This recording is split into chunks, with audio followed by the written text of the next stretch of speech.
Porra, já perdi. Tendo o número legal, em nome de Deus, declara aberta a sessão. Solicita a comissão do plenário leitura da ata de sessão. Ata da terceira sessão ordinária do Pleno do Tribunal de Contas do Estado de Alagoas. Aos 24 dias do mês de fevereiro do ano 2026, no plenário das sessões do Tribunal de Contas do Estado de Alagoas, sob a presidência do excelentíssimo senhor presidente, conselheiro Fernando Ribeiro Toledo, reuniram os senhores conselheiros. Conselheiro Otávio Lessa de Geraldo Santos, conselheira Rosa Maria Ribeiro de Albuquerque, conselheira Renata Pereira Pires Calheiros, conselheira substituta Ana Raquel Ribeiro Sampaio Calheiros, conselheiro substituto Sérgio Ricardo Maciel e conselheiro substituto Alberto Pires Alves de Abreu. O Ministério Público de Contas esteve presente, representado pelo procurador Enio Andrade Pimenta. Havendo quórum regimental e diante da presença do Ministério Público de Contas, o excelentíssimo senhor presidente declarou em nome de Deus aberta a sessão, solicitando a leitura da ata da sessão anterior, que foi aprovada. Ato contínuo, foi solicitada a segunda leitura da proposta da instrução normativa que aprova o PAF, exercício 2026. Na hora do expediente, a presidência informa o adiamento da pauta do conselheiro Anselmo Brito ante a sua ausência justificada. Ainda o excelentíssimo senhor presidente informou que estará ausente na próxima sessão, ao tempo em que solicitou ao vice-presidente, o conselheiro Otávio Lessa, que o substitua. Não houve quem quisesse fazer uso da palavra, passou-se para a ordem do dia. Relatora conselheira Rosa Maria Ribeiro de Albuquerque, TC 7556-2025, TC 3833-2025 e TC 11993-2025, todos que tratam de representação, acórdãos aprovados. Encerrada a ordem do dia, não havendo mais processo a relatar, nem quem quisesse fazer uso da palavra, o excelentíssimo senhor presidente encerrou a sessão, convocando a todos para a próxima no horário regimental.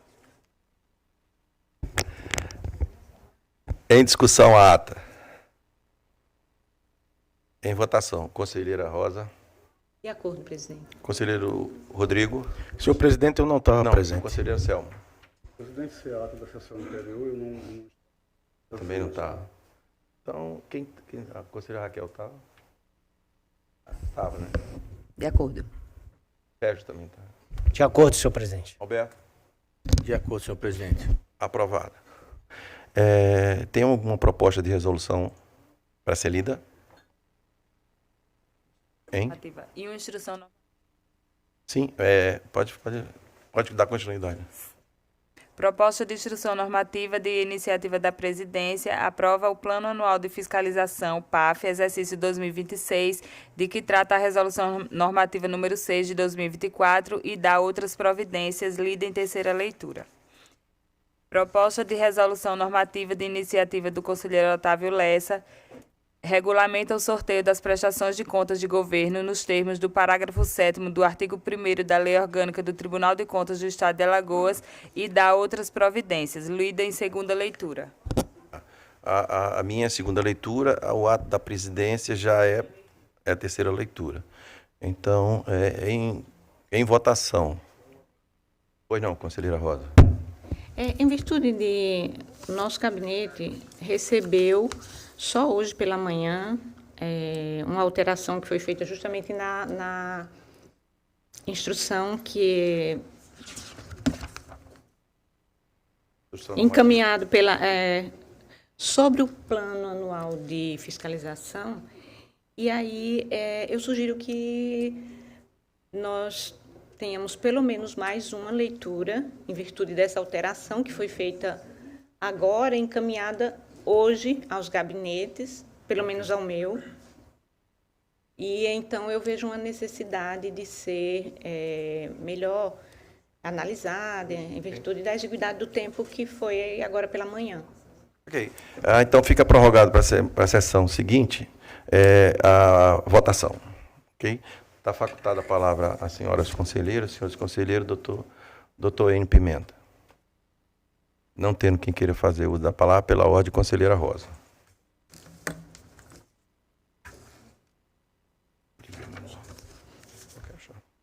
Senhor presidente, senhores conselheiros, senhor representante do Ministério Público junto a esta corte, tenho a relatar, presidente, o processo de número 14675 de 2025. Trata-se de representação formulada pela empresa Veste Sul Indústria e Comércio Eireli, por meio da qual noticia supostas irregularidades ocorridas no pregão eletrônico de número 10, 2025, promovido pelo município de Atalaia, cujo objeto consiste no registro de preços para a contratação de empresa especializada no fornecimento de fardamentos escolares destinados à Secretaria Municipal de Educação. A representante sustenta, em síntese, que o edital teria previsto a exigência de garantia como condição de pré-habilitação, sem especificar o momento de sua apresentação, sendo esta exigida pelo pregoeiro após o encerramento da fase de lances, com prazo de 20 minutos para anexação sob pena de desclassificação. Afirma que tal circunstância teria ocasionado a desclassificação de diversas empresas, requerendo ao final a nulidade do certame. Instado a se manifestar, o Ministério Público de Contas opinou pela emissão de juízo negativo de admissibilidade, com o consequente arquivamento do feito, por não vislumbrar elementos aptos a justificar o seu prosseguimento.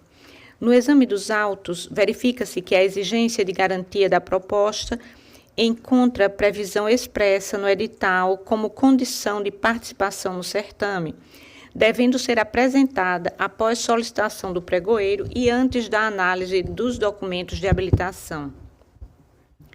Ressalte-se, ademais, que a exigência de garantia de proposta encontra amparo no artigo 58 da Lei 14.133 de 2021, constituindo mecanismo legítimo destinado a resguardar a administração pública quanto à seriedade das propostas apresentadas e à futura celebração contratual. Dessa forma, uma vez que não foi identificada qualquer ilegalidade ou irregularidade no pregão eletrônico em comento, a não instauração e consequente arquivamento da representação é medida que se impõe.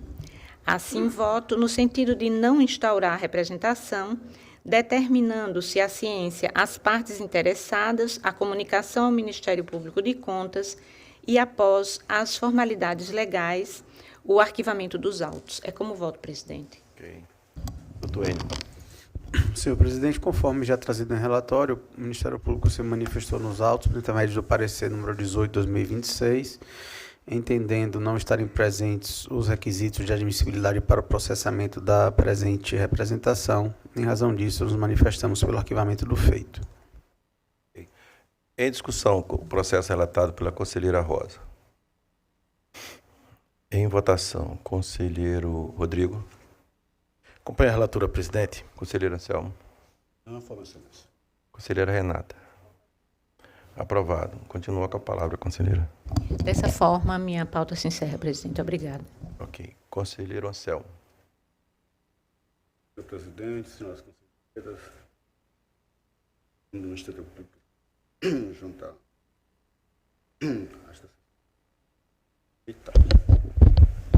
Desculpem. Senhor presidente, senhoras conselheiras, senhores conselheiros e membros do Ministério Público que oficiei junto à Corte de Contas, Excelência, eu tenho 4 processos para a minha relatoria de hoje. Começo com o processo 8452 de 2025, que é uma notícia de irregularidade, denúncia, representação, autuada nessa corte em maio de 2025. Obrigado, viu? Sobre um número antes declinado. Eita.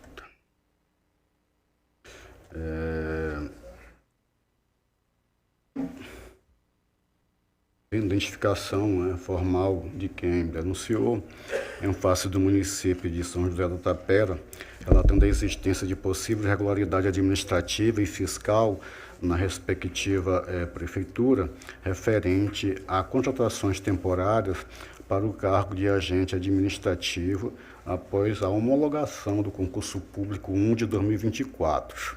Contratação de 18 temporários, incluindo não aprovados, em detrimento de candidatos aprovados em cadastro de reserva, configurando potencial violação aos princípios da economicidade, eficiência e legalidade na gestão pública municipal.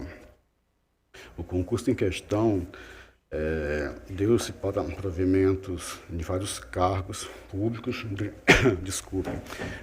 dentre eles de agente administrativo, com homologação antes declinada também em 8 de abril de 2025. Afirma também que a Lei Municipal 796 de 2023 estabelecera a existência de 70 cargos efetivos para a função de agente administrativo e cargos equivalentes, dos quais ainda haveria 48 a ser preenchidos com os aprovados, né, no citado concurso público. Que o município contratou no ano de 2025, até a data do oferecimento desta notícia, 13 servidores temporários para o cargo de agente administrativo e 5 para o cargo de digitador, os quais deveriam ser ocupados por pessoas aprovadas no citado concurso público. Os autos foram ao Ministério Público Especial, que atuou junto à Corte de Contas, que, dentre outras providências, sugeriram a reunião dos processos 3507 de 2025, 3388 de 2025, tendo em vista a sua conexão por afinidade. Eles tratam de denúncias referentes ao mesmo certame e concurso do mesmo município. Excelência, então, esse é o nosso singelo relatório.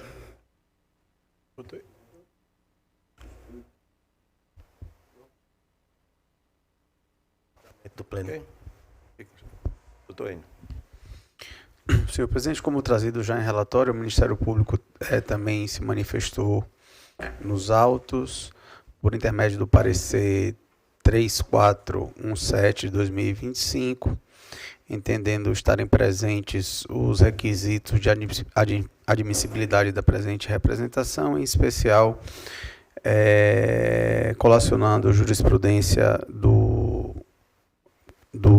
Tribunal de Contas da União, no sentido de que o fato da denúncia ser anônima, ela não é óbice para apuração por parte do tribunal, tendo em vista que o tribunal teria poder, inclusive de ofício, e que na denúncia foram trazidos elementos suficientes para que se pudesse identificar as supostas irregularidades trazidas ao conhecimento deste tribunal. Em razão disso, o Ministério Público também entendeu pela necessidade de redistribuição dos autos, tendo em vista que existem outros 2 processos já tratando da mesma temática, inclusive distribuídos anteriormente, quais sejam o processo 3507 de 2025 e o processo TC 3388 de 2025. Em razão disso, para evitar decisões conflitantes e tendo em vista a racionalidade processual, pede que esses autos sejam anexados, redistribuídos para que sejam anexados aos outros processos. No mais, pela admissibilidade do feito, tendo em vista estarem presentes os requisitos de admissibilidade, pedindo que, após a devida instrução processual, os autos retornem para a nossa manifestação final de mérito, senhor presidente. Anselmo. Senhor presidente, eu queria apenas contextualizar o processo, explicar, ficar melhor. Na verdade, teve concurso público no município e o município continuou contratando também, pelo favor constitucional, servidores temporários dentro daquela sistemática prevista constitucionalmente. Acontece, excelência, que a regra é a contratação por concurso público. A outra é uma excepcionalidade. E desde que obedeça a todos aqueles requisitos, inclusive com jurisprudência do STF aí, remansosa a respeito. Então, excelência, em função disso, de não estarem sendo atendidas a nosso sentir, o que determina a Constituição, ainda mais pelo direito público subjetivo também assegurado pelo STF aos candidatos, inclusive aprovados dentro do número de vagas, há o direito de serem, de fato, contratados com preferência. E, aparentemente, aqui, de forma indiciária, não aconteceu. Tendo em vista, Excelência, então, essas situações, inclusive concordando com o ministerial, apesar da denúncia ter sido anônima, não há impedimento para que o tribunal atue. Nós temos processos nossos, nós temos de outros tribunais em que a situação não teria obstáculo à atuação do tribunal, máxime as informações dadas com os respectivos indícios. Levando, Excelência, isso em consideração, eu entendo que, neste caso, é diferente daqueles outros em que apenas a contratação em número excessivo, pelo aquele favor constitucional que não um concurso público, em regra, se pediria para a diretoria abrir um procedimento. Acredito que este não é o caso, porque está inviabilizado que há concurso e que continua se contratando em detrimento daqueles que foram aprovados em concurso homologado. Então, em função disso, entendendo que há indícios fortes na verificação de eventual falha, né, na gestão, nessas contratações em detrimento desse direito subjetivo dos aprovados, eu entendo que o tribunal deva conhecer da representação, instaurá-la e, ao final, verificada as situações postas, se manifestar sobre a situação. E os demais dispositivos de praxe, publicação, comunicações de estilo. É como eu votaria, senhor presidente. Qualquer dúvida eu esclareço. Conselheiro, antes de passar para a votação, esses outros dois processos, quem são os relatores desses outros dois que o Ministério Público seria serviu para juntar? A conselheira Renata. O processo foi encaminhado ao gabinete dela, mas recebemos informações que os processos teriam sido arquivados. E, inclusive, com a substância de que ali estaria tratada outra situação que o provável desobediência ao limite de gastos com pessoal advindos de contratações temporárias. Sendo assim, eu entendi que a minha competência estava incólume a atuar nesse processo. Já estavam arquivados os processos. Todos os dois eram da conselheira sobre Renata? outra justificativa, outra base decisória. Sim, os dois processos que foram citados, todos os dois eram da conselheira. Exato. E o outro?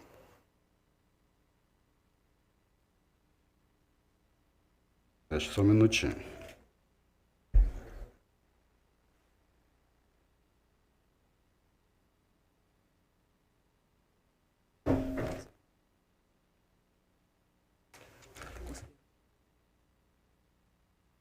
Teria sido protocolado 2 vezes o mesmo processo. Não, originariamente, era do Rodrigo, mas por uma questão era semelhante, foi remetido à conselheira Renata.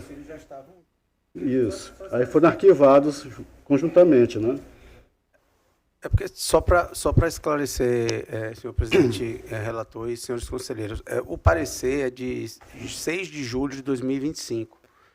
Então, possivelmente, ao ser feito o parecer, esses processos ainda não estavam arquivados. Então, esse arquivamento deve ter sido posterior, além do que o próprio conselheiro Anselmo, ele está trazendo que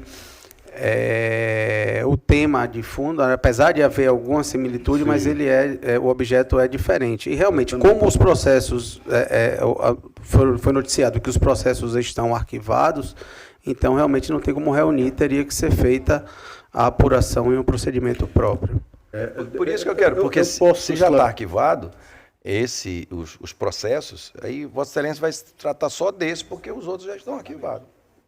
Só do seu, desse que você está tratando hoje. Não, só de um. Só de um? Tá. Então tá ok. Eu queria só esclarecer que eu tenho aqui a informação, não achei desnecessário trazer, mas a justificativa para o arquivamento da representação trataria da extrapolação do limite constitucional de gastos com o pessoal, por isso deveria ser analisado em conjunto com a prestação de contas do município, daqueles processos pedidos à reunião. E isso é de acordo com o acórdão, né, do plenário elaborado pela conselheira 68/2025. É um... Prestação Isso. de contas. A análise na respectiva prestação de contas.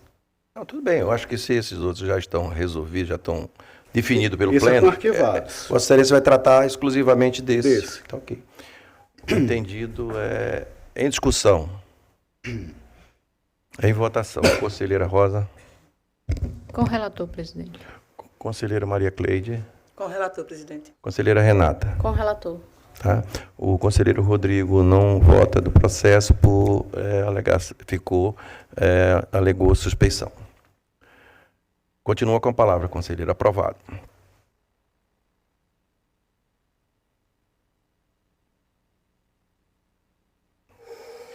Excelência, trago o processo 16442 de 2025.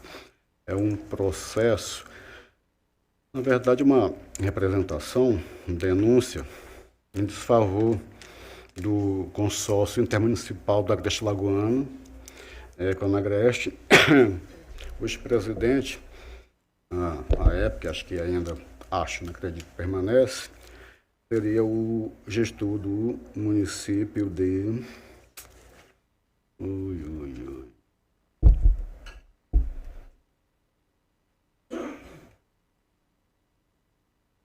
Assessoria só me dá informação do presidente, gestor de que município, que aparentemente estava aqui, mas essa informação foi retirada. Mas depois eu faço complementação. Do gestor do município e do agente de contratação, com a seguinte alegação, que ele teve por objeto a contratação de empresa especializada no fornecimento de kits de material estudantil de discentes e docentes para os municípios consorciados, no valor estimado de cerca de 92 milhões e meio.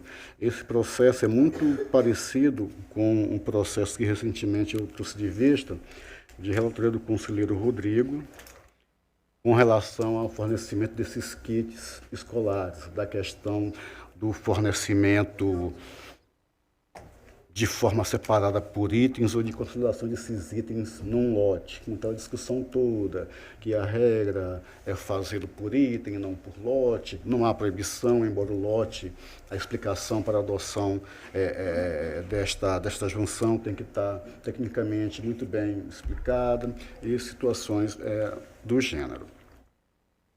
Então, foi inicialmente um processo da Spartan Comércio Limitada, que é o 16442 de 2025, e posteriormente foi também aqui anexado, juntado, o processo da empresa F Pereira Limitada, que, em resumo, trazem os seguintes problemas quanto ao procedimento licitatório para a formação de ato de registro de preço.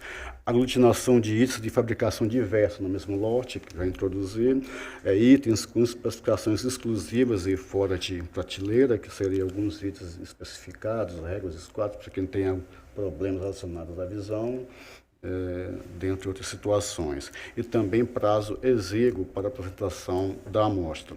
Lembro que quando pedi vista do processo que eu já me referi, do conselheiro Rodrigo, pedi vista no sentido de que teria a ideia de mudar meu entendimento quanto ao não conhecimento da representação, concordando com as justificativas apresentadas na parte técnica do processo, de que isso facilitaria para o município a conferência, a distribuição, o controle, por isso os lotes, os kits.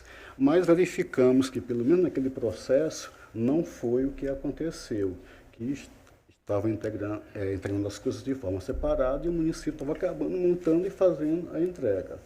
Então, isso também não é difícil de acontecer e está acontecendo em procedimentos como isso. Mas, na verdade, quando eu fiz a justificativa, eu até acabei me confundindo, que em processo eu já tinha parecido, mas eu já tinha, no sentido de acolher, de conhecida a denúncia para verificação da legalidade desse procedimento. Então, naquele processo apenas acabou reforçar que seria esse mesmo entendimento do tribunal, no sentido de verificar se a legalidade daquele procedimento, o fornecimento, ele não traz qualquer tipo de prejuízo à municipalidade e ou aos beneficiários. Esse é um processo que tem um pedido cautelar, aí da mesma forma que o órgão ministerial entendeu, nós também trouxemos que, como não há acumulação de requisitos para a concessão da liminar, nós não estaremos concedendo, justamente pela questão aí elencada da fumaça do bom direito, que ela não poderia ser visualizada assim, da forma que está aqui, precisaria de alguma outra verificação. E além do perigo, como entendimento da Corte, de causar problemas, né, na distribuição e efetivo começo das atividades educacionais nos municípios. E, em função dessa situação, perigo de dano reverso, na verdade, caracterização, não haveria substrata para a concessão da cautelar. No mais, eu acho que pela identidade do processo relatado, eu perguntei ao Ministério Público se poderia continuar avançando na análise do processo e o Ministério Público poderia, após, fazer a sua parte, sem problema. Pode sim. Então, Excelência, nesse sentido, eu trago aqui jurisprudências, tribunais, no sentido de que a regra de fato seria, inclusive em alguns tribunais tratando do próprio tema, que essas situações, essa licitação, essa escolha, esse certame, se desse de fato de forma separada, por itens e não por lote, e não apenas pelos kits, levando aqui o valor, já que vai abranger todos os municípios consorciados, 92 milhões e meio, embora não seja decisivo, é algo que devemos levar em conta na questão de um eventual prejuízo de fato. A questão também aventada do prazo de 5 dias para que fossem fornecidas amostras, tendo em vista a potencialidade dos licitantes estarem em lugares diferentes e de trazer aqueles itens todos para a amostra em apenas 5 dias. E situações como essas, Excelências, entendemos da mesma forma que entendemos no processo passado, que praticamente é o mesmo objeto, em receber a denúncia e demais dispositivos de prática. Essa seria uma explicação bem abrangente dos autos. Doutor Enio. Senhor presidente, eu vou apenas reiterar a manifestação do Ministério Público nos autos, que já foi devidamente esclarecido em relatório, pelo indeferimento da medida cautelar, tendo em vista que esses kits escolares eles são necessários ao início do ano escolar, então o Ministério Público entendeu que a medida seria bastante gravosa, então pelo indeferimento da medida cautelar. Entretanto, diante dos indícios de irregularidades trazidos, né, por algumas aglutinações de itens, matéria também que já vem sendo debatida nesse tribunal e outros processos, entendemos que a representação atende os requisitos de admissibilidade, pedindo a citação da presidente do CONAGRESH e pela devida instrução pela diretoria técnica competente, que após a manifestação técnica os autos retornem ao Ministério Público para a manifestação final de mérito. Okay. Em discussão, o processo relatado pelo conselheiro Anselmo. Em votação, conselheira Rosa. Acompanho o relator, presidente. Conselheira Maria Cleide. Acompanho o relator, presidente. Conselheiro Rodrigo. Presidente, também acompanho o relator. Conselheira Renata. Acompanho o relator. Aprovado, conselheiro. Continua com a palavra. Senhor presidente, eu trago agora um processo que é um recurso ministerial em razão de decisão monocrática de nossa lavra, em razão de outro recurso impetrado pelo órgão ministerial. Da mesma forma, doutor Enio, eu queria contextualizar e Vossa Excelência fique à vontade para as manifestações.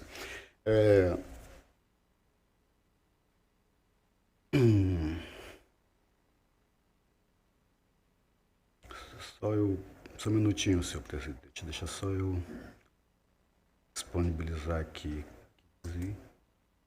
É o processo 15.218.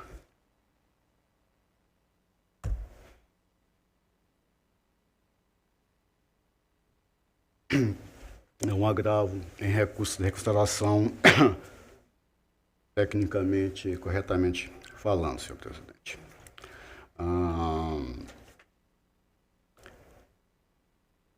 O processo é de 2013. Esse processo de 2013 cuidou de um ato aposentatório. À época, esses atos eram competência das câmaras. Mas, vez ou outra, pela não ocorrência das câmaras ou situação específica de determinado conselheiro, esses processos deixavam de ser apreciados nas câmaras e iam para o plenário. Então, várias discussões, até lembro de questões assim, menos técnicas, quem pode mais, pode o menos, não teria problema, uma vez que os autos eles percorreram, né, o item processual, e, sendo assim, esse processo foi levado a pleno, sabendo que a competência originária seria da Câmara. O pleno entendeu, né, como entendeu em outros casos, superou e acabou votando esse processo no pleno. Então, o órgão ministerial, à época, ele recorreu entendendo que o julgamento desse processo teria sido nulo, por ser de competência da Câmara. Inclusive, alegando em função disso, cerceamento no seu direito, participação nos autos. Aí aqui eu só ressalvo que o processo já contava com, inclusive o presidente à época em sessão declina isso, o parecer já estava dentro dos autos, e também com relação à questão da manifestação oral em sessão que foi dada ao Ministério Público e ele se manifestou a respeito. Então, a questão de mérito seria a nulidade da votação do ato de apostadoria em razão do cerceamento da participação ministerial, que, quando analisei o recurso, eu entendi que a questão substancial para a razão do recurso, ela não tinha existido, que não teve cerceamento de participação do órgão ministerial, processo de 2013. E, como tem outros processos, inclusive há o arquivamento monocrático, né, de recursos, eu até trago aqui o número de alguns processos para evidenciar isso, o clima de processo de 2003, ato de aposentação, celeridade processual, e poderia também, monocraticamente, como o tribunal entende a possibilidade de outros processos que, mesmo de competência do pleno, poderia atuar de forma monocrática. Então, de forma monocrática, eu atuei não conhecendo do recurso. O Ministério Público recorreu, entendendo que a mim faltaria competência, porque os recursos devem ser apreciados pelo pleno. Aí eu recordo que também em representação, o órgão ministerial diz, olha, eu entendo que possa ser monocrático, mesmo que esse Ministério Público entenda diferente, ele tem o recurso para se manifestar, se insurgir.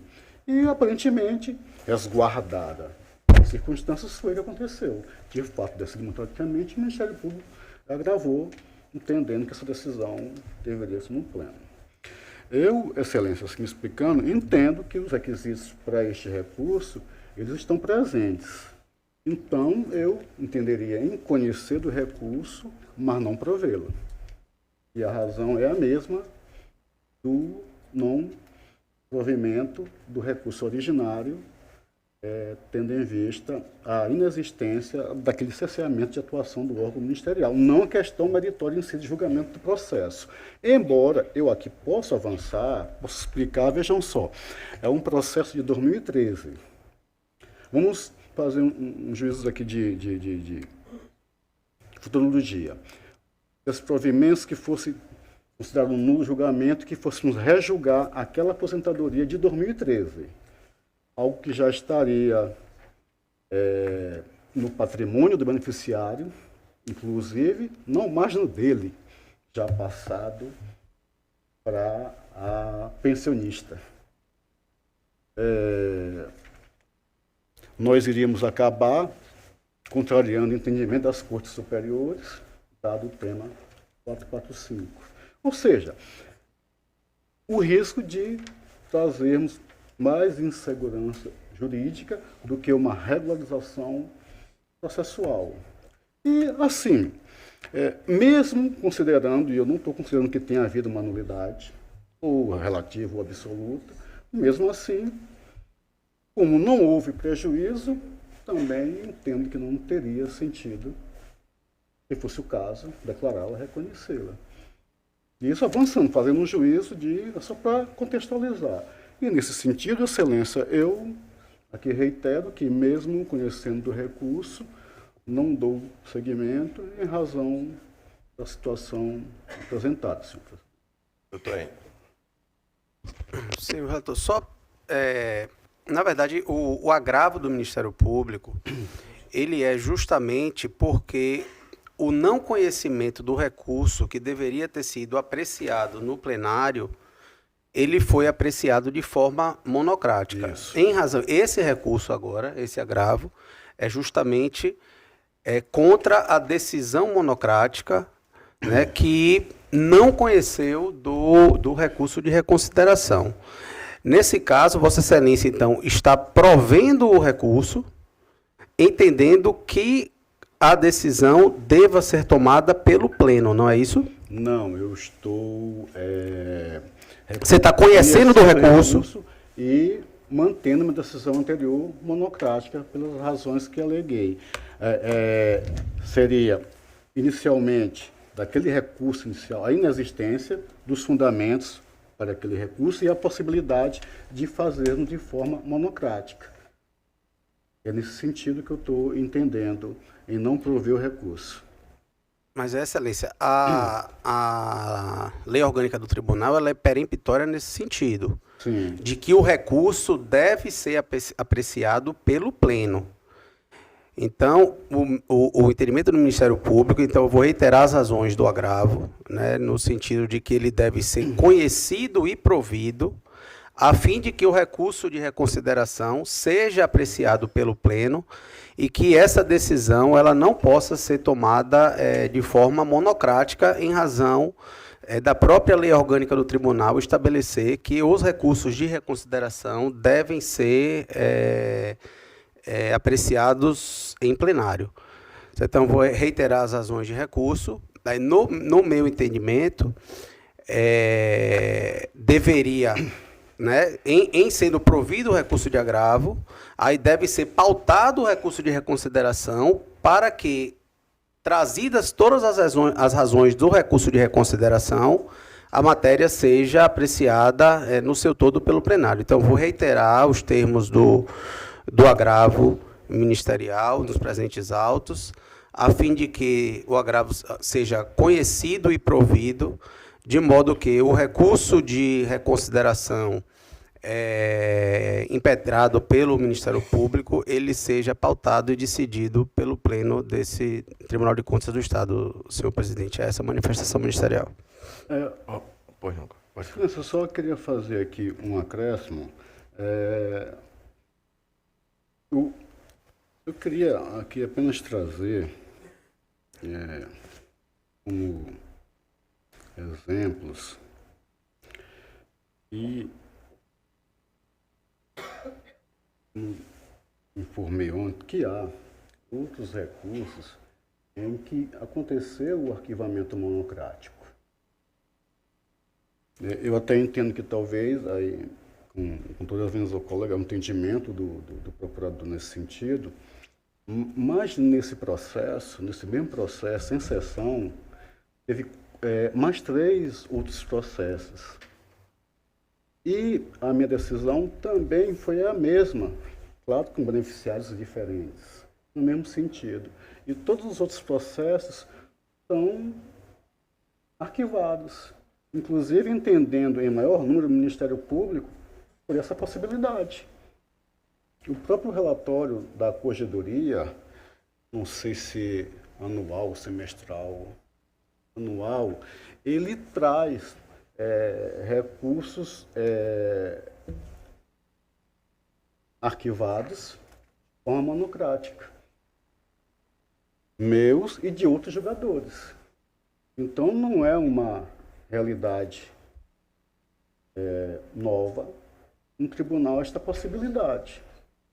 Aí eu só trago essas informações para Vossas Excelências apenas para possam decidir a respeito. É nesse sentido, senhor presidente, que trato essas situações a mais.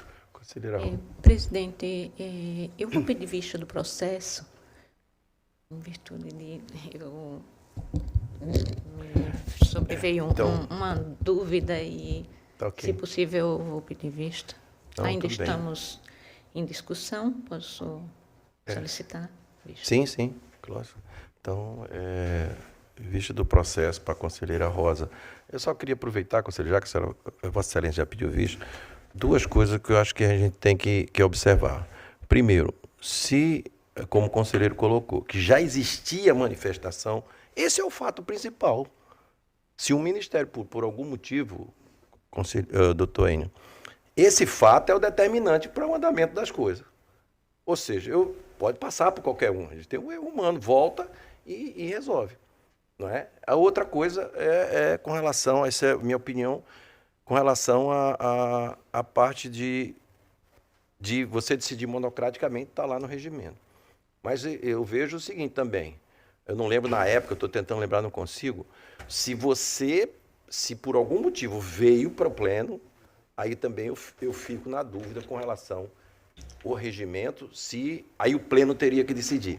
São essas duas coisas, como Vossa Excelência pediu, estou fazendo questão de colocar isso, para que seja observado, porque pleno foi aí tem outras conotações que a gente tem que ver. Era só isso, tá? Então, pedido de vista para a conselheira Rosa, conselheira Selma continua com a palavra.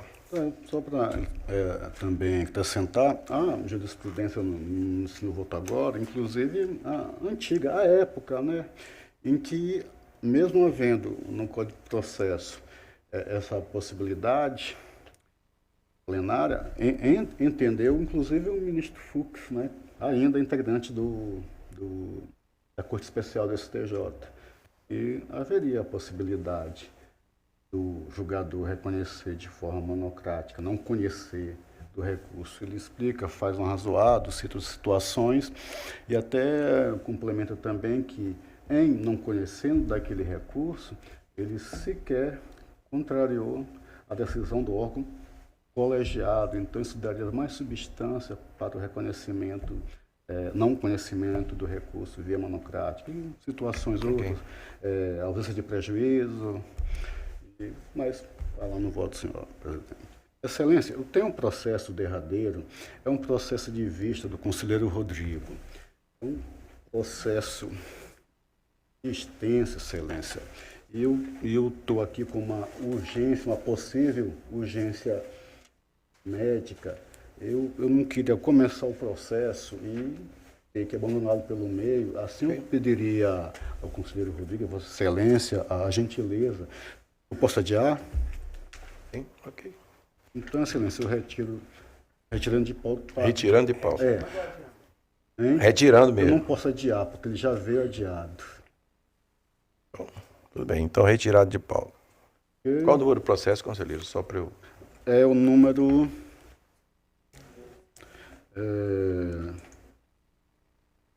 Um minutinho. Por que eu não tenho ele na pauta de hoje? É o processo 7112 de 2024. Foi um processo que foi solicitado vista. É por isso que eu não tenho ele aqui na pauta. Na época do recesso, a gente só teve possibilidade de pegar quando, né, o gabinete todo estava... Né? Ok. Obrigado, senhor. Pela ordem, conselheira Maria Cleide. Presidente, eu não tenho processos na pauta do dia de hoje. Conselheiro Rodrigo. Presidente também sem processo.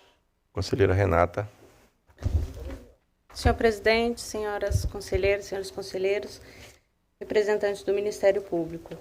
Eu trago para relatar hoje o processo 1542-2026, que trata de representação protocolada nessa Corte de Contas em 3 de fevereiro de 2026, por meio de petição inicial interposta pela empresa Martins Oliveira Comercial Limitada, em razão de suposta irregularidade no edital do Pregão Eletrônico 1/2026, cujo objeto consiste no registro de preços para futura e eventual contratação de empresa especializada na implantação de metodologia de educação socioemocional destinada a atender professores e educandos dos municípios consorciados integrantes do Consórcio Intermunicipal da Zona da Mata Alagoana, COSAM, no exercício 2026, no valor total de R$ 28.401.949. A representante informou a existência de exigências e formalismos excessivos, vícios na fase de planejamento em razão da aplicação do Índice Nacional de Custo da Construção, suposta vedação absoluta à participação do consórcio no certame licitatório, previsão genérica de prioridade regional para micro e pequenas empresas, bem como suposta violação ao princípio da isonomia entre licitantes, ao princípio da vinculação em instrumento convocatório, restrição indevida à competitividade e julgamento em desconformidade com os critérios previamente estabelecidos no edital. Por fim, requereu o deferimento de medida cautelar para suspensão integral do pregão eletrônico. É o relatório, senhor presidente. Senhor presidente, o Ministério Público se manifestou nos autos por intermédio do parecer 7/2026, entendendo estarem presentes os requisitos de admissibilidade da presente representação, tendo em vista os indícios de irregularidade trazidos, e quanto à medida cautelar, tendo em vista que a licitação, inclusive, já foi homologada, entendemos que não há fundamento para sua concessão. Em razão disso, pedimos a devida instrução processual e que, após análise pela diretoria técnica, os autos retornem ao Ministério Público para sua manifestação final de mérito. Conselheira Renata. Da análise dos autos, constata-se que a presente representação preenche os requisitos mínimos de admissibilidade e, em relação à medida cautelar, em consulta ao portal BNC, verificou-se que a ata de homologação do pregão registrou o valor total do certame de R$ 26.040.000, tendo como vencedora a empresa Hug Life Skill Education, ou seja, no valor inferior ao estimado no edital licitatório. Assim, considerando que a paralisação ou invalidação do procedimento licitatório representaria prejuízo injustificável às políticas públicas destinadas à rede de ensino, entendo desnecessária a sustação do certame, em razão do perigo reverso da decisão. E, diante do exposto, voto no sentido de admitir a presente representação, indeferir a cautelar, em razão das justificativas expostas, remeter os autos à diretoria competente, a qual deverá, após a análise dos autos, notificar a representante, notificar o senhor Arthur da Purificação Freitas Lopes, presidente da COSAM, e a senhora Isabelle Nunes de Lima, pregoeira da COSAM, para, no prazo de 15 dias, apresentar os esclarecimentos e defesas, as alegações, decorrido o prazo, elaboração de relatório técnico final e remeter o processo ao Ministério Público de Contas para novo parecer. E remeter aos autos à diretoria competente para, nos moldes da Resolução 1/2024, realizar a verificação do cumprimento das obrigações de transparência ativa, cuja análise consiste em fiscalização ordinária competente dessa Corte. É como voto, senhor presidente. Ok. Em discussão, o processo relatado pela conselheira Renata. Senhor presidente, Conselheiro Seu. eu tenho aqui só uma indagação a fazer. Eu estou aqui com a estrutura da publicação desse processo no meio oficial. Eu até peço para a assessoria, se eu estiver equivocado, que se tiver aí o direto oficial, porque aqui eu vejo um problema com a publicidade da publicação, Excelência.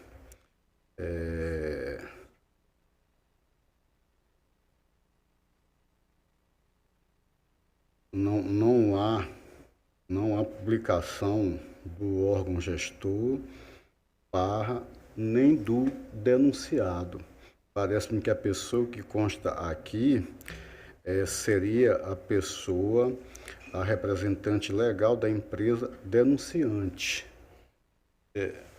Então, eu acho que nós teríamos um problema de publicação qual é o número?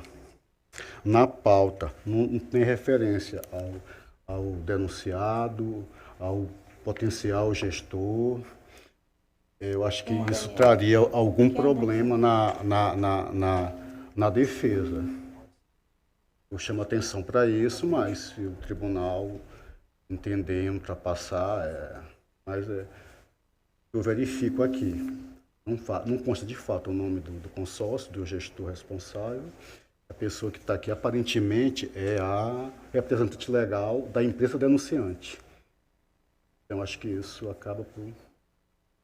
Mas, Senhor doutor presidente, não, realmente, eu verifiquei aqui agora a publicação no Diário Oficial, realmente, senhor presidente, há essa falha de publicação, não tem nem a referência ao consórcio, nem ao representante legal do consórcio. Quem consta aqui no Diário Oficial realmente é a denunciada. Nesse caso, eu acredito que seria mais prudente repautar esse processo para o juízo de admissibilidade da presente representação. Eu só esclareço que isso não é culpa do relator, é do próprio sistema, tá? Que fique registrado, tá? Que às vezes a gente identifica essas situações, aí a gente não tem como... A gente pressupõe, né, que a publicação estaria correta, né? Renata. Dessa forma, eu retiro de pauta e eu acho que não há tempo hábil ainda, né, para pautar. O Diário Oficial, sim. Não é que o nosso tribunal já teve situações em que não houve a publicação correta do nome do gestor, mas por se tratar de processo de representação, em que não tem partes inicialmente, né, houve um consenso em só registrar, porque eu acredito até que já fiz uso dessa possibilidade, inclusive nos processos de urgência. A gente traz em mesa e relata. Eu também penso igual Vossa Excelência. Com relação, você está abrindo apenas a representação. Eles vão ser notificados, vão ser o quê? Não há prejuízo para as partes. Eu tenho esse entendimento, mas eu estou aqui hoje, eu estou querendo abrir a discussão para que possa o pleno decidir. Eu tenho essa visão com relação, porque é um processo, se fosse decisório, aí realmente eu concordaria. Mas se é apenas uma representação e ela vai dar um seguimento, é simplesmente o pleno aprovar a continuidade do processo ou não, eu entendo, mas eu queria que visse pelo menos se a gente... O entendimento do conselheiro Rodrigo é nesse sentido, tem conselheira Renata. Você também tem esse entendimento? Igualmente. Conselheira Anselmo, tem conselheira Rosa. Presidente, eu acho que a cautela não quer demais, então, se não tem prejuízo a conselheira em retirar o processo e repautá-lo, eu acredito que essa é a melhor conduta. Então, conselheira Maria Cleide. Presidente, é comum, assim, a situação, porque não é a primeira vez que acontece. A gente observa que pautas anteriores já aconteceu. A gente percebe que é uma falha na publicação pelo sistema, né? Realmente é um cuidado a mais pelos conselheiros, mas é algo também que precisa ser revisto, porque não é o primeiro processo que acontece, vem acontecendo, meu processo já aconteceu, acho que Vossas Excelências, quase todos os demais, precisa ser revisto com a questão da publicação. O gabinete faz, pelo que eu converso com o meu gabinete, o gabinete faz de forma correta e a publicação sai de outra forma. Então, aí está existindo alguma falha realmente do sistema. É necessário que se faça essa verificação e que se tenha esse aperfeiçoamento, né? No caso concreto, eu acredito que, como já é algo que já se vem rotineiro, eu acredito que não tenha nenhum prejuízo não às partes. Okay. Eu estou de acordo que mantenha Então, nós vamos por três votos a favor e 2 contra. fica vencido a conselheira Rosa e a conselheira Anselmo, e então fica a representação aceita e dá continuidade à decisão do Pleno. Conselheira Senhor Renata. presidente, apenas esse processo para hoje. Conselheira Raquel. Sem pauta, senhor presidente. Conselheiro Sérgio. Também não tenho pauta, senhor presidente. Alberto. Senhor presidente, senhoras conselheiras e conselheiros, membros do Ministério Público, todos que nos assistem, trago aqui o processo de número 8114/2022, a unidade responsável é o município de Feliz Deserto, e as pessoas físicas responsáveis são a senhora Rosiane Lima Beltrão Siqueira, então prefeita de Feliz Deserto, e o senhor Djalma Barros Siqueira Neto, ou então secretário da Educação do município de Feliz Deserto. Trata-se de uma lavratura de um auto de infração. Trata-se do pedido de reconstrução, na realidade é de um recurso, desculpe. Trata-se de um recurso, né? Vou até já.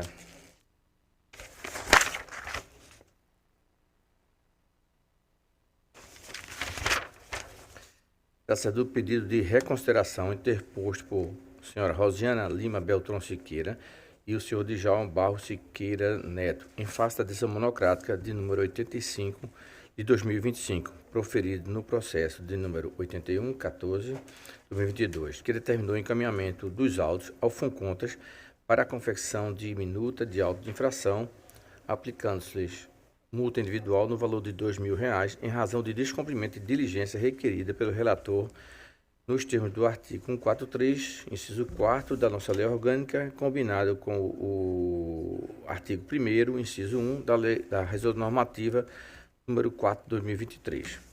Sustenta os recorrentes que elaboraram e tentaram protocolar tempestivamente a manifestação de defesa e os esclarecimentos solicitados na decisão simples de número 3 de 2024, tendo submetido os documentos ao sistema eletrônico do ETCE dentro do prazo.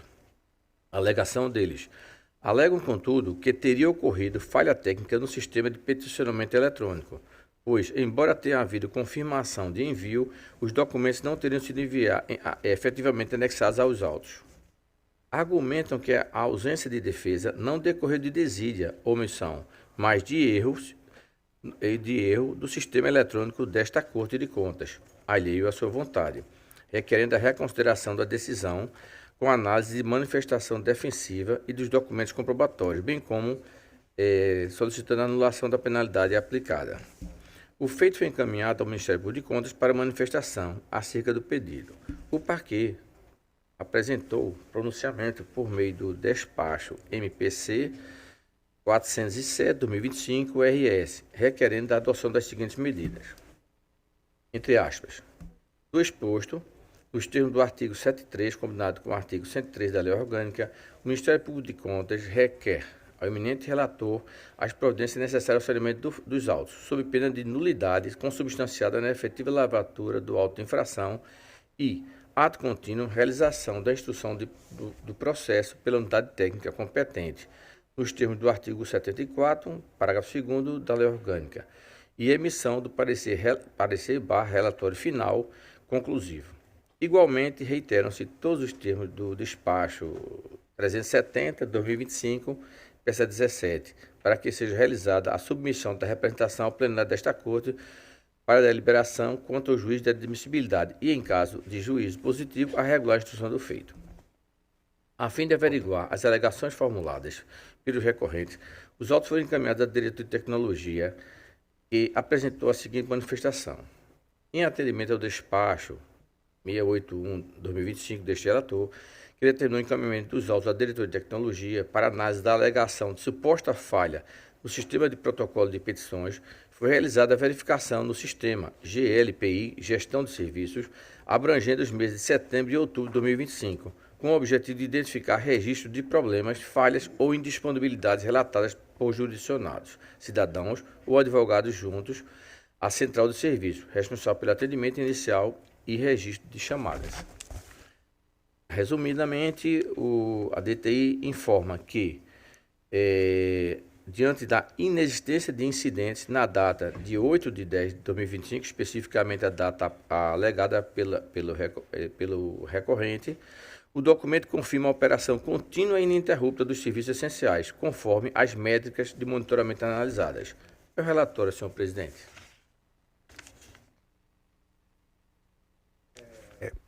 Em relatório, o conselheiro Roberto ele já trouxe, né, as razões do Ministério Público. Na verdade, o Ministério Público pediu que houvesse uma manifestação técnica, né, quanto às razões de defesa do recorrente, né, pelo que eu entendi.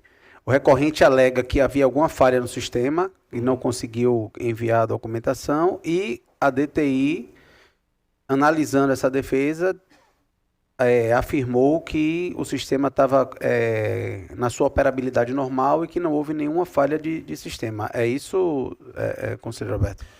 É apenas uma parte. Na realidade, ele suscita a nulidade do procedimento em função da, digamos, a possível falta de instrução, no caso, pela diretoria dos municípios.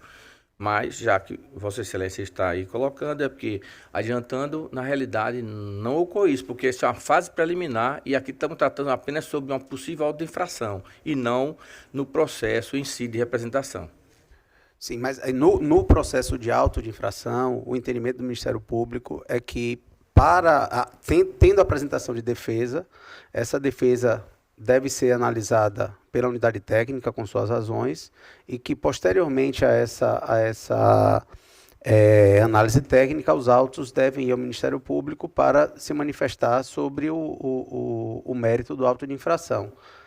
Basicamente isso, mas então, é um pouco mais, mas tudo bem. Basicamente nesse caso, eu vou reiterar os termos do parecer, né, pedindo, né, que seja feita, né, caso Vossa Excelência entenda que essa manifestação da DTI é a manifestação técnica do tribunal, que os autos retornem ao Ministério Público, até porque essa manifestação da DTI ela é posterior ao parecer do Ministério Público. O procurador que analisou o processo, ele sequer teve acesso à informação para analisar o mérito das razões do recurso.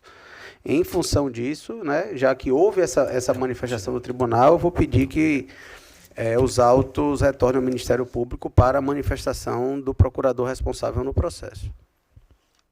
Senhor presidente, eu peço a gentileza de eu continuar, porque no mérito, Vossa Excelência entenderão melhor. Na realidade, nós estamos aqui analisando apenas o recurso em função dessa questão. Continuar. Obrigado. Da admissibilidade recursal. E se ao final Vossa Excelência acharem, não tenho nenhum problema contra isso. Ok. Né? Estamos aqui pelo interesse público. A manifestação apresentada pelos interessados foi protocolada sob denominação de pedido de reconsideração. Todavia, por se tratar de impugnação dirigida contra a decisão monocrática, o recurso cabível é o agravo, conforme dispõe o artigo 127 da Lei Orgânica. Em observância ao princípio da fungibilidade recursal, a peça será recebida com recurso de agravo, nos termos do artigo 127, e que assim estabelece. A decisão monocrática 85 de 2025 foi publicada em 24 de outubro de 2025, no Diário Oficial do Estado de Alagoas, do Tribunal de Contas do Estado de Alagoas, nos termos do artigo 122 da Lei Orgânica. E os prazos recursais têm início no primeiro dia útil subsequente à publicação, o que ocorreu em 27 de outubro de 2025. No caso, o recurso foi interposto em 11 de novembro de 2025, isto é, antes do término do prazo recursal, razão pela qual se encontra tempestivo. Diante do exposto, reconheço do presente recurso de agravo por preencher o requisito de admissibilidade, especialmente a tempestividade. Da preliminar de nulidade. O Ministério Público de Contas sustenta a ocorrência de nulidade absoluta do procedimento ao fundamento de ausência de instrução adequada pela unidade técnica, consubstanciada na inexistência de relatório técnico conclusivo, nos termos do artigo 74, parágrafo 2º da Lei Estadual, Lei Orgânica. Com a devida vênia, a tese ministerial não merece prosperar, seja porque os atos praticados pelo Conselho Relator inserem-se no exercício regular de seus poderes de condução da instrução processual, seja porque não houve violação contraditória, ampla defesa ou devido processo legal, tendo sido oportunizada a manifestação do gestor, que, por opção própria, permaneceu inerte quanto à citação para se manifestar acerca da edição simples de número 3 de 2024. Essa edição simples, ela solicita as informações requeridas pelo Ministério Público acerca do Plano Nacional de Educação, para ser exato, do Plano Municipal de Educação. Os autos praticados no presente feito possuem natureza estritamente de condução da instrução e preparatória, voltada à formação do juiz acerca da admissibilidade da representação. Não se confundem, portanto, com o julgamento de mérito, nem com a fase de instrução técnica conclusiva prevista no artigo 74, parágrafo 2º da nossa lei orgânica. A lei orgânica também, ao disciplinar o processo de controle externo, não retira do relator os poderes de condução do feito, especialmente na fase inicial, conforme expressamente prevista no artigo 73 desta Corte. Os atos ora praticados, portanto, inserem-se nos poderes e deveres do relator, exercidos com a finalidade de assegurar a adequada condução e encerramento do feito. A interpretação segundo a qual todo e qualquer ato instrutório estaria condicionado à prévia emissão de relatório técnico conclusivo não encontra amparo legal no texto. Já eu apenas não citei, Vossa Excelência, apenas citei o texto do artigo 73. Além de conduzir a indevida paralisação da atividade jurisdicional deste tribunal. O artigo 74, parágrafo 2º, da lei orgânica estabelece que a instrução do feito se considera encerrada com a emissão de parecer conclusivo da unidade técnica. Tal dispositivo, contudo, não antecipa exigência para a fase de admissibilidade, tampouco impede a prática de atos instrutórios preliminares do relator, especialmente quando ainda se examina o pressuposto de viabilidade do procedimento do feito. Nesse sentido, a própria jurisprudência recente desta Corte tem afastado a tese de nulidade fundada exclusivamente na ausência de relatório técnico conclusivo, em fase inicial do procedimento, reconhecendo a legitimidade da atuação do relator. E aqui cito, a propósito, os precedentes desta relatoria, coincidentemente, do nosso presidente em exercício, o conselheiro Otávio Lessa, no acordo de número 1/2025, proferido nos autos do processo 17.103/2024, ao apreciar justamente o recurso de agravo interposto pelo Ministério Público, e que aqui transcrevo. A análise dos autos pelo relator, com vistas à verificação da viabilidade do procedimento feito, não configura concentração ilegal das fases de autuação, instrução e julgamento de mérito, cabendo no exercício regular de suas atribuições, apreciar a documentação constante dos autos e a manifestação apresentada pelas partes. No mesmo sentido, outro acórdão de número 2/2025, proferido no processo 18.945/2024, também em sede de recurso de agravo no mesmo sentido. Tais precedentes evidenciam que não se exige a prévia emissão de relatório técnico conclusivo da unidade técnica para a prática de atos instrutórios preliminares, especialmente para o processo que ainda se encontra em fase de formação de juízo de admissibilidade. Ressalta-se ainda, sem qualquer adiantamento do mérito, que foi oportunizada a manifestação do gestor em estrita observância contrária pela defesa. O responsável, entretanto, optou por permanecer inerte, deixando transcorrer em autos o prazo que lhe foi regularmente concedido, circunstância que afasta qualquer imputação de mácula procedimental a esta Corte. Assim, resta afastada de forma inequívoca a alegação de ofensa ao artigo 5º, incisos 54 e 55 da Constituição Federal. Ainda que se admitisse em tese alguma irregularidade formal, o que não se reconhece, visto que não existe demonstração concreta de prejuízo, requisito indispensável à decretação da nulidade do processo administrativo, aqui recito. A nulidade não pode ser presumida, sobretudo quando não há decisão final de mérito, o contraditório for oportunizado e o procedimento ainda em curso. A tese ministerial, se acolhida, conduziria à anulação automática de procedimentos ainda em formação de juízo e também prejudicaria a eficiência e razoabilidade da própria função constitucional do Tribunal de Contas. Por fim, quanto ao pedido de admissibilidade do feito, cumpre destacar que, neste momento, por se tratar de análise de recurso de agravo interposto pelo requerido, não se mostra oportuno examinar a admissibilidade da matéria principal, a qual será oportunamente analisada e submetida ao plenário desta Corte. Diante do exposto, entendo que a preliminar nulidade seja rejeitada, suscitada pelo Ministério Público, reconhecendo a irregularidade dos atos instrutórios praticados pelo relator. Do mérito recursal, o recorrente sustenta que teria tentado cumprir a decisão simples de número 3 de 2024, mas que, por razões alheias à sua vontade, não conseguiu protocolar a defesa na data de 6 de outubro de 2025. E aí já foi adiantando, né, que, de acordo com o relatório do DTI, não ocorreu falha deste tipo.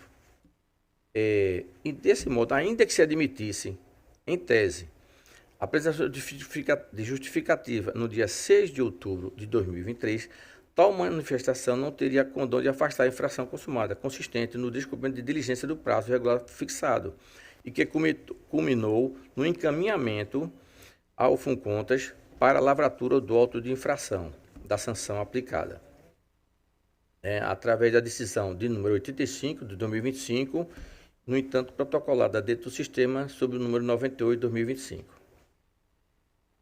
Assim, diante de manifesta intempestividade da suposta manifestação, bem como da inexistência de causa legal de suspensão ou prorrogação do prazo, não há fundamento jurídico que autorize a revisão da penalidade aplicada.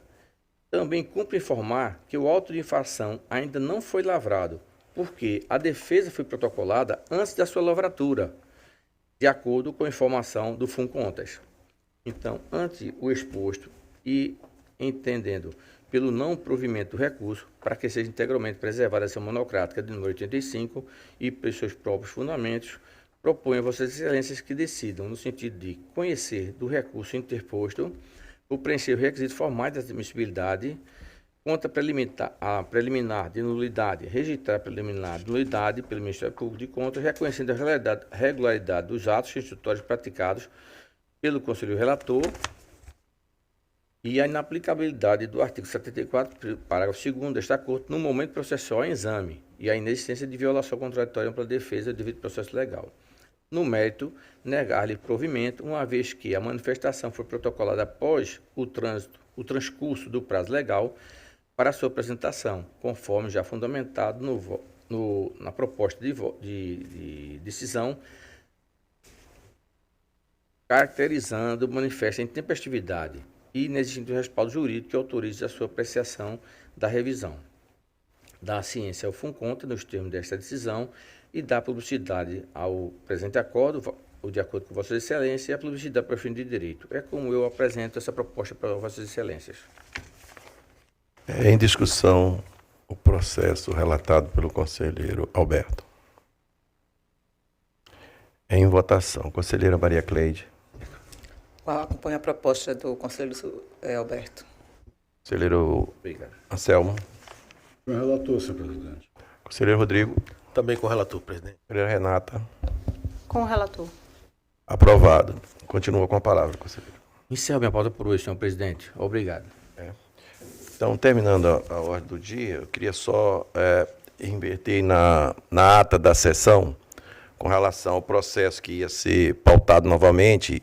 O conselheiro verificou que pode ser adiado. Ele só foi pautado normalmente, vai ser adiado para a próxima sessão, conselheiro Rodrigo. Tá?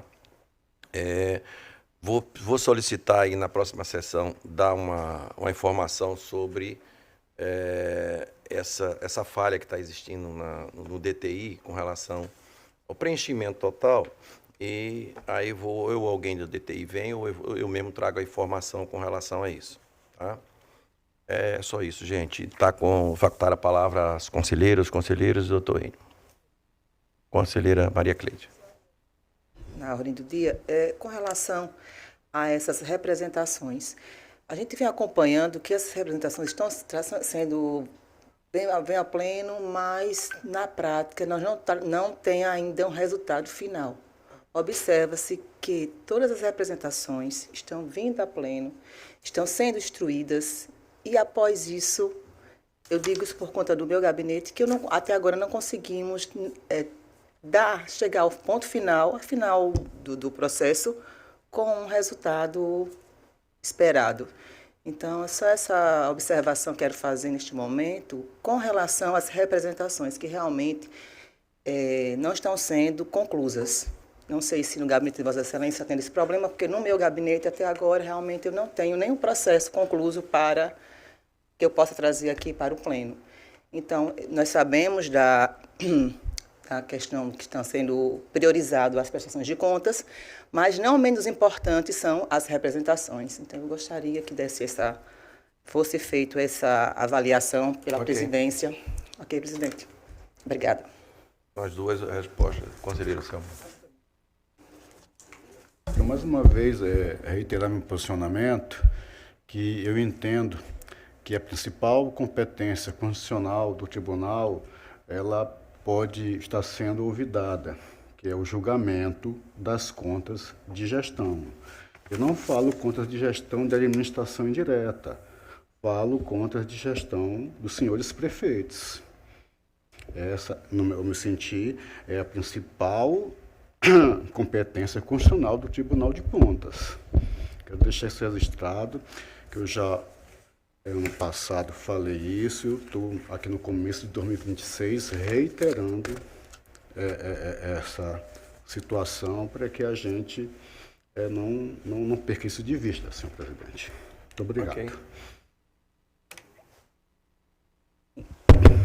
Só me associando às palavras do conselheiro Anselmo, como estamos no nosso início de ano, né? Então, acho que é o momento dessa reflexão e de tentarmos fazer a coisa mais completa possível. Então, eu também me associo às palavras do conselheiro Anselmo com relação às contas de gestão, que, com certeza, é de extrema importância que sejam analisadas aqui pelo nosso pleno. Então, vamos também tentar avançar mais um pouco.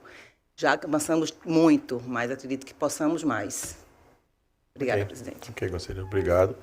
Continua facultada a palavra.